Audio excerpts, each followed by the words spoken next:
Yes.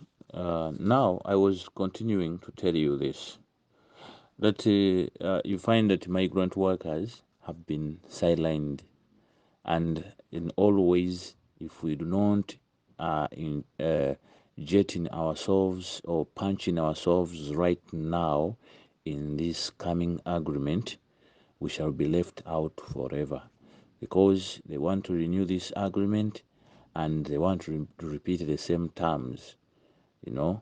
So if in our suggestion that if things must change, uh, government should improvise within the same agreement and should plead or bargain from the other party to make sure that the workers' presence recognized, the workers' presence in these countries can be seen, regarded important, and then in case of anything, at least the workers' independence in these cities, in these countries where we go, can at least be there to cover for our own, even if the Saudis fail to implement what they sign in the agreement, you know.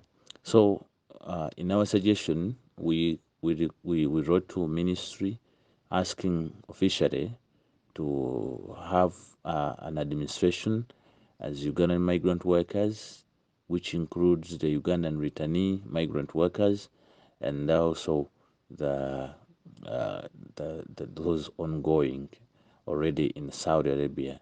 And also we thought of that anything that can be discussed afterwards. It can be discussed after this recognition, because without we being inside, we cannot actually talk about anything regarding the contracts. There are many issues that may not appear in the agreement, but they are in the contract and may need to be discussed. One thing that was highly appointed or talked about in the agreement was salary increment. The Uera people, who are job brokers that source for us these jobs, they were suggesting an increment of 400 reals, that is 400 shillings, onto our salary. We resisted that and said no, it should be increased up to around the up to around 1,500. That is an increment of around the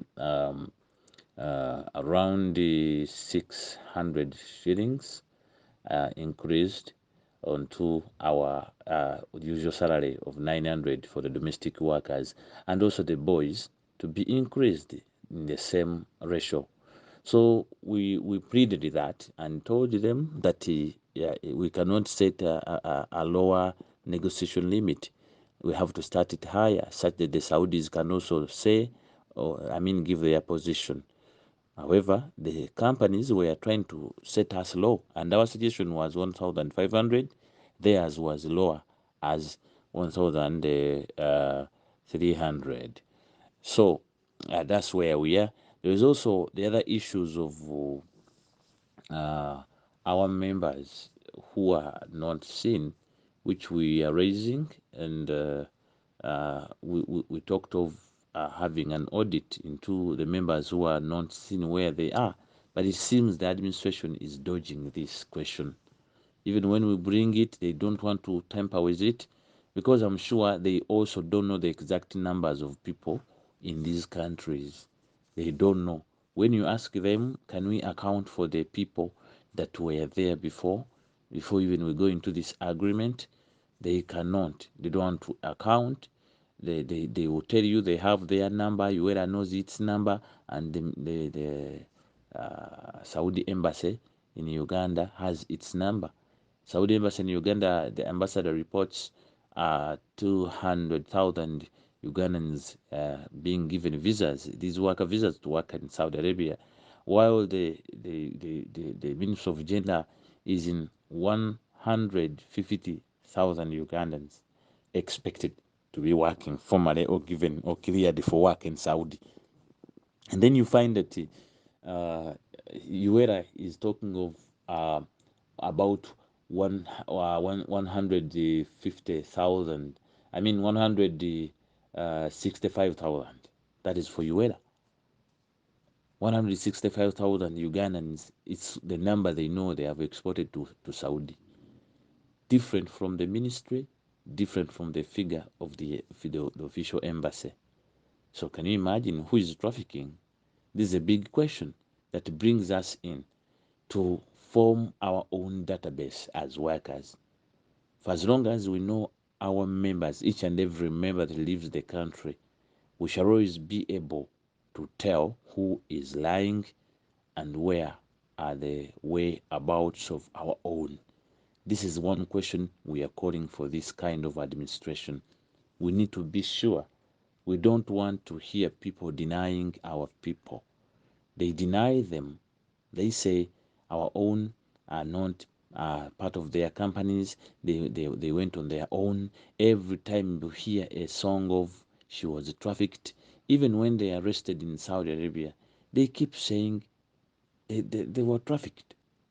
The girls were trafficked. You see, even Natch into Judith of the kidney, the case is handled as a trafficking case, as if these people are really practicing trafficking. Because how come a person goes through a straight channel, and then when she complains of anything, they resort it to human trafficking? What is the intention?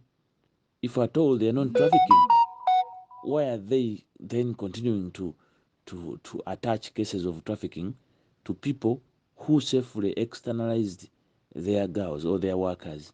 So this is the big question, and we want to bring it to zero.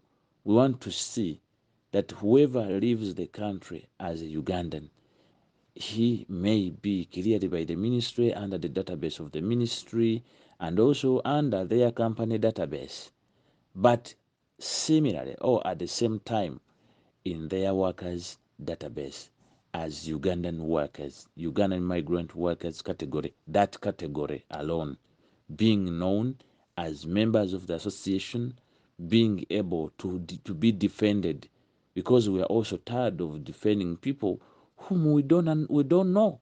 People walk from any angle, they walk into our association, they want help, but we don't know them, and then we cannot trace their details.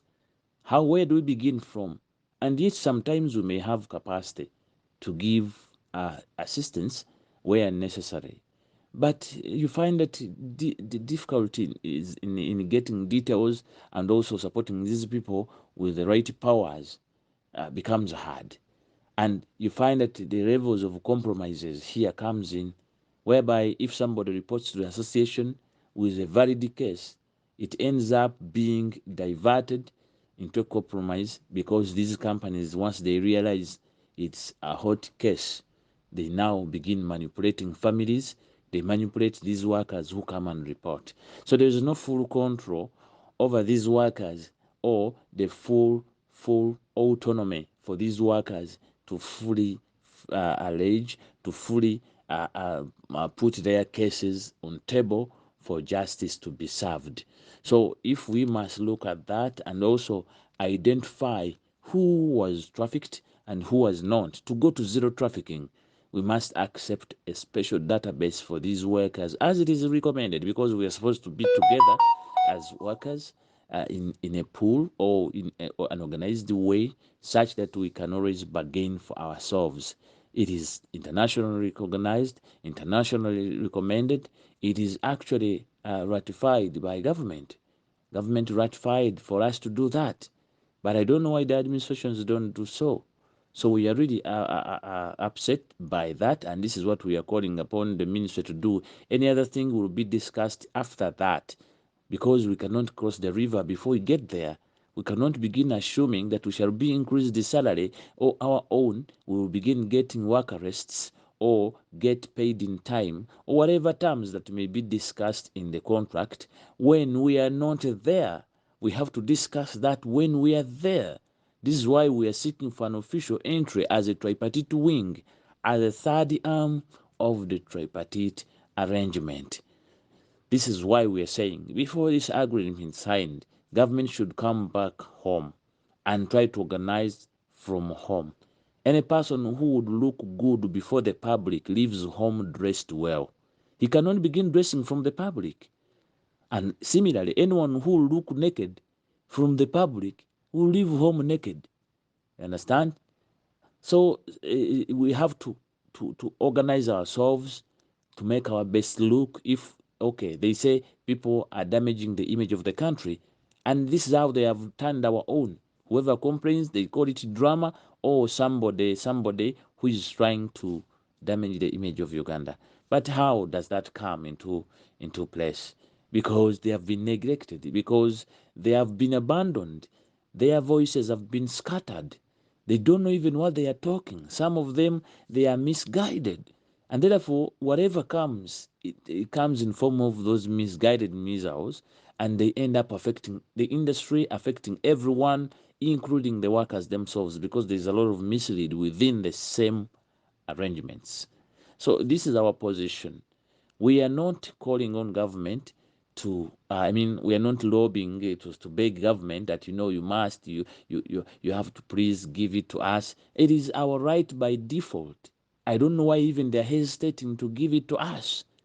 It is we, the Ugandans, who are going to until we accept to go and work and remit to this country, that the country gets proud of us, gets proud of our money, our remittances. They cannot be proud when they cannot collect the $30, you know. But the $30 they collect even before our deployment is because we have adhered. What is the adherence reward? How do you reward the Ugandans whom you cut off the $30? These are the questions. If you cannot give them incentives. And another question we ask, what is the difference between the person who was being trafficked and the person who has gone through a company? They have now exhibited to be the same, that a person who was trafficked suffers almost the same way as the person who was taken through a company. Where is the protection? Where is the difference?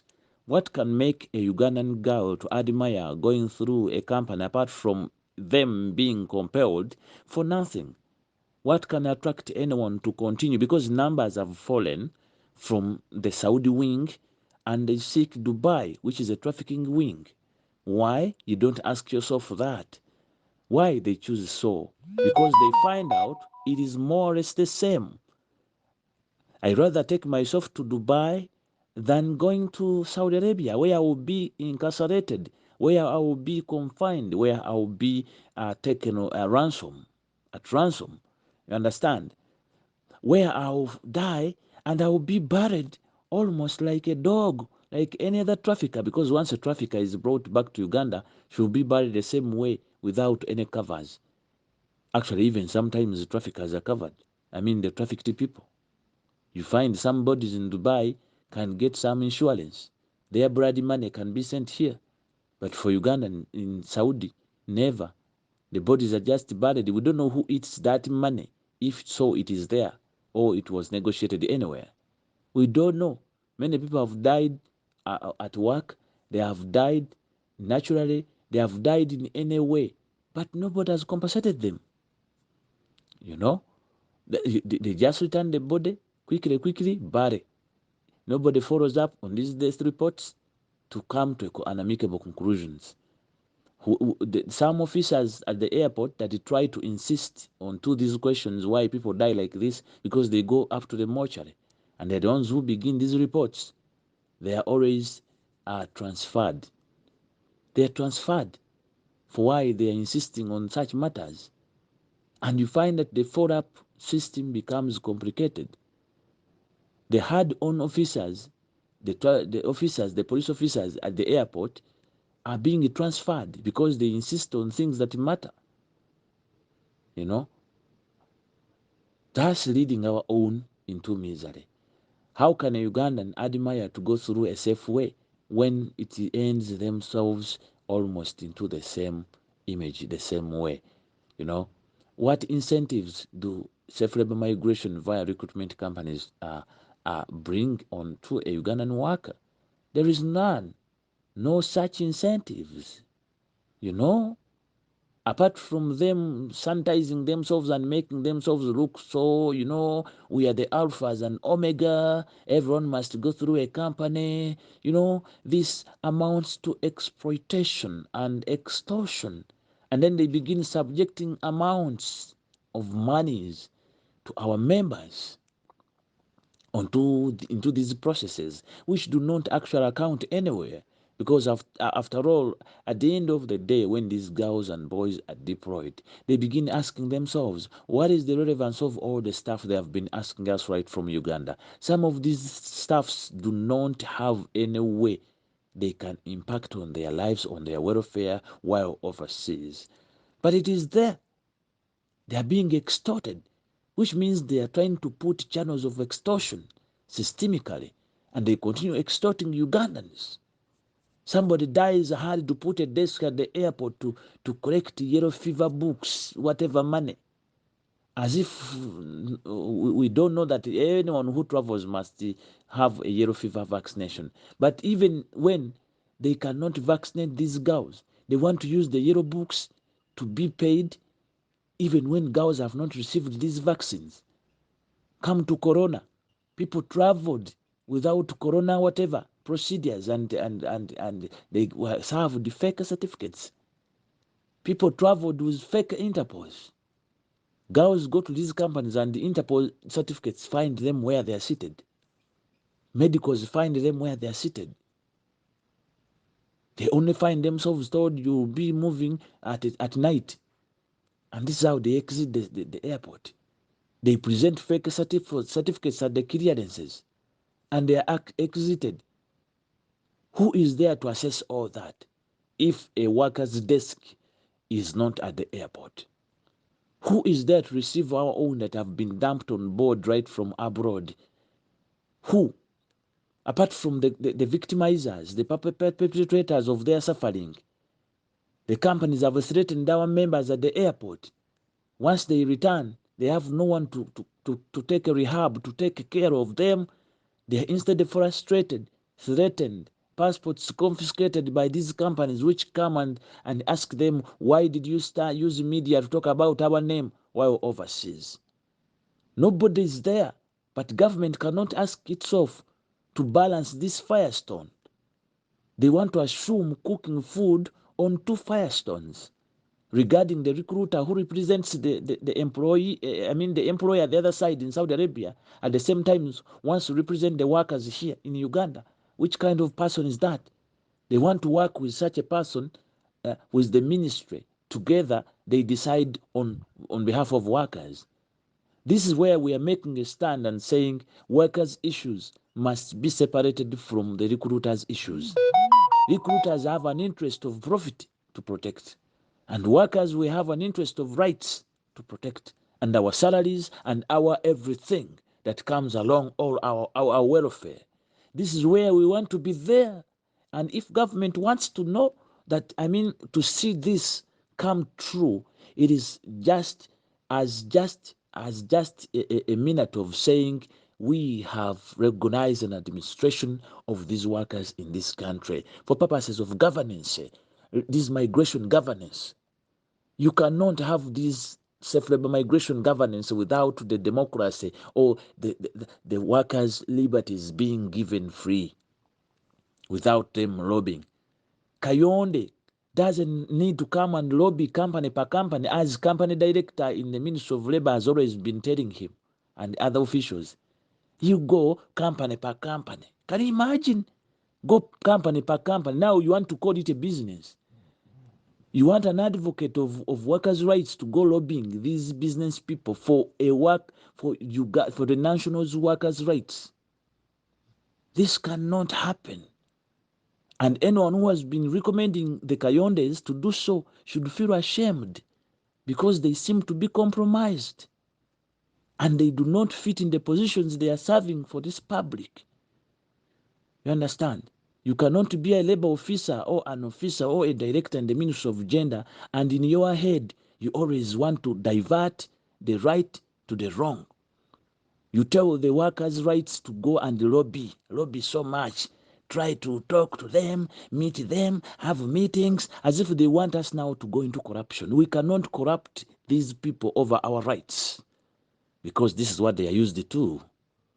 That wherever they want something, they take themselves into hotels and they begin lying to each other, swapping deals on how they can complicate and confuse the system. We are not going to do that. All we are asking is what belongs to us. You cannot tell someone to plead for oxygen. Actually, when somebody lacks oxygen, it is always provided to this person because it is a right. Anyone would try to struggle and get this oxygen. Why can't Ugandan labor exporters feel so agitated to give us what we are yearning for? We do not tell them to defend us. I mean, we can defend ourselves. If at all we empowered, all we are asking for is empowerment, our presence, recognition of our presence. We cannot impart ourselves on you.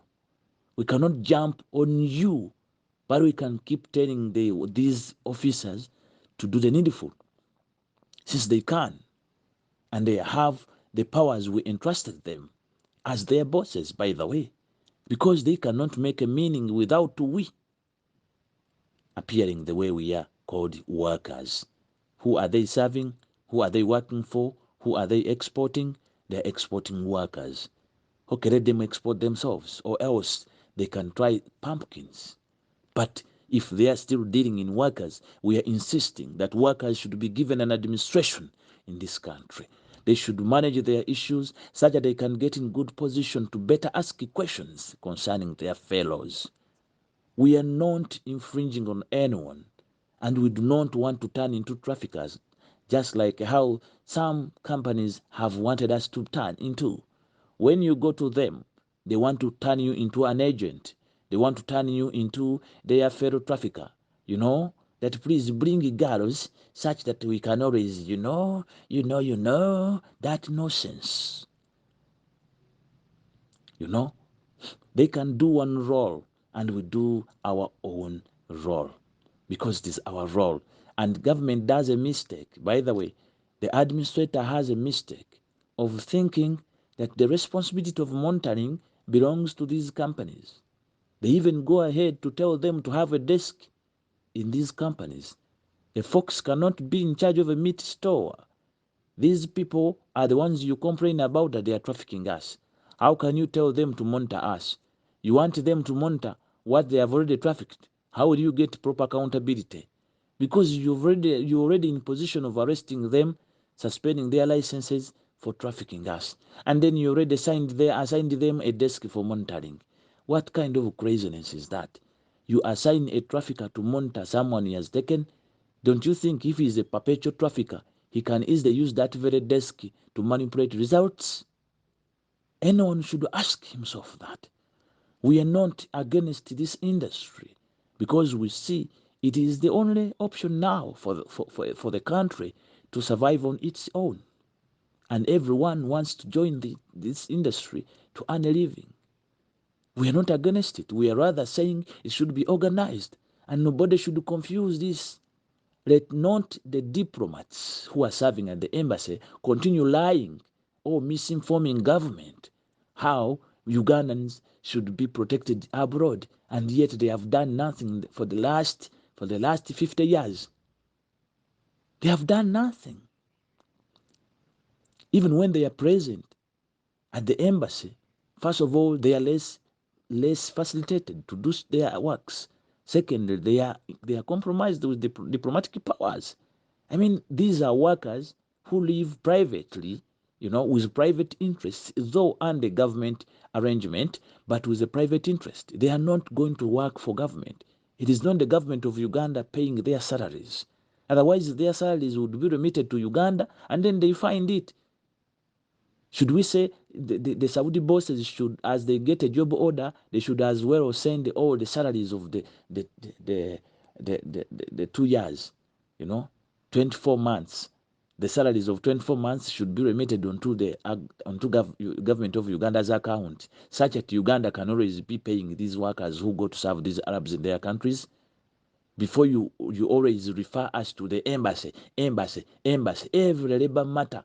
is referred to the embassy. These are workers which have to have an independent way of handling their matters, not to bring in your complications of diplomacy and you end up killing all their cases into diplomacy. We are not diplomats, we are workers. We are Ugandans who bear to go by a government program to serve purposely to benefit our families and also to support or to sell the image of our country, but not working for the public. We are not serving in public interest. I mean, if it was that, then we would be selected officially by public service here. But we are not. You understand? So if anyone wants to continue infringing on our rights using these channels and these whatever, then it's just joking with fire. We are not going to let them stay firm. We shall shake them until we make them weak to relinquish those positions. As migrant workers and as a voice, we stand to push this to the end. Anyone who comes into our way will be just causing himself problems, because we shall even expose all the officials, those officers in the ministry who are seemingly having interest into the same business. They are public servants, but they seem to be having these companies also, or owning them, owning businesses. And they want to continue convincing us how, we are the ones responsible. Each time you submit a reasonable question to them, they cannot answer it because the question in itself affects them. They cannot answer it. They cannot respond to our letters because they have no answer. Themselves feel like they have already tested it. They will be like stabbing into their own feet. They have sat down and compromised on our rights because they are part of the beneficiaries of the same system they are trying to protect, and yet they're supposed to oversee it. They have support. They have to be getting a salary from government to implement or whatever is supposed to be implemented. But you find them, because of the less budgets gotten from Parliament or from the Minister of Finance, they end up joining the business, swapping envelopes. Actually, some of them promote human trafficking by making fake clearances, by delaying processes, those delaying tactics, such that they can easily earn an envelope. This is what is happening in the ministry. And this is where we shall call the responsible people in this country, including the IGG, to look into this. We have called upon and reported this several times. But you find that the people in the very system who are responsible end up hiding.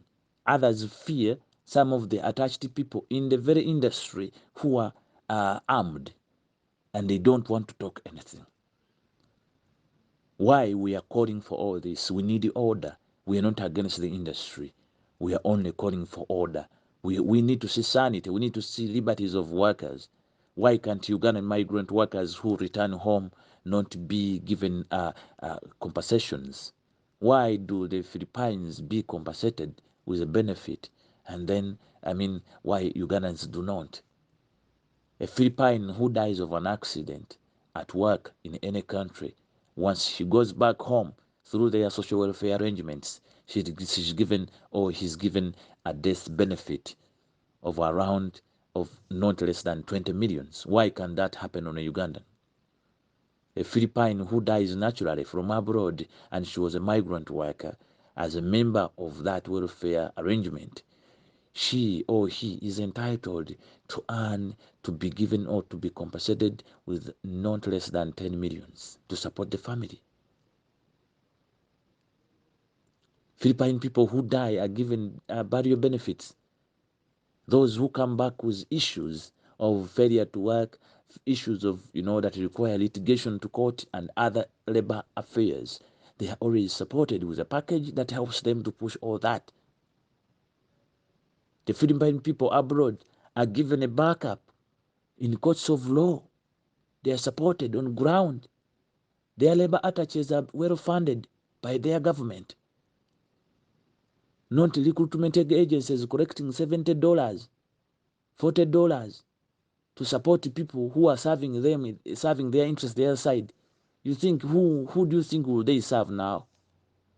They will end up serving the interest of the trafficker, because if it is the recruitment company paying the embassy officials who are supposed to protect Ugandans, then definitely the embassy officials will become subjects of the recruitment companies, and therefore the embassy officials will not have any sovereignty to protect what they are supposed to protect, because they will be serving their masters in Uganda, who are their bosses, because he who pays the piper must claim.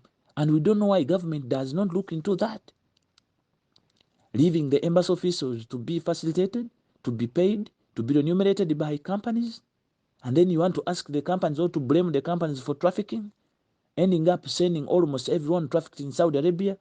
As embassy officials begin denying workers, companies also are denying, and workers are left like that. You find them having no one. Even when they pin out these company names, you find that no action is done. No action. So a lot is on our hearts. It cannot be that government is just tolerant to such gaps. You want to continue seeing Ugandans suffering at the hands of these rackets. The perpetrators in the business of labor export are extorting